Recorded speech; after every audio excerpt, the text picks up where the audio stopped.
kod kony mamoko. Lydia Okeo, Ramogi TV. Gavana Meru Kawira Mwangaza koro nyalo buonjo bang' tony lwet senators mane ogoyo ombulu mar duoke e apisi.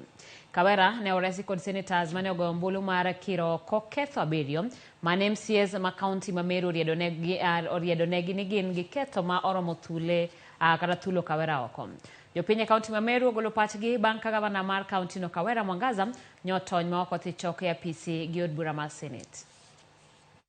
Na makosa ni mambo unasikia watu wanajiita kina Kakobia kina Mithika Lentore hao ndio wanaletea mama siasa. Wapatie mama time wakaa Nairobi tufanye kazi huku. Nao wale ma MCA walitusaliti kina Karibu na wenzao chao kimotoni. Tunakutana 2027. Viongozi wote wachana mambo ya siasa, tukae kwa umoja na tushirikiane na tutembee kwa njia moja. Sisi wote ni wa Meru, hakuna mtoto wa tumbo ama mgongo, sisi wote ni watoto wa Meru na tukae kwa amani, tupendane na tusiwe na suki ya mambo ya siasa. Senate ilifanya justice na hiyo ndio furaha yetu kwa ajili ya ngabana yetu ya Merundi, tuko na amani na ngabana wetu. Nilisikia vibaya sana jana. It was a sad moment kuona for the first time videos zingine zilichezwa hapo kwa Senate za our leaders wenye tuna look up to kama vijana, wenye tumegrow tukionyeshwa kama vijana, wenye tumegrow tukionyeshwa kama example mzuri kwetu sisi kama vijana juu ni viongozi wetu wakiongea some words, maneno zingine zenye zilituletea aibu sana kwa Kenya mzima katika nchi yote,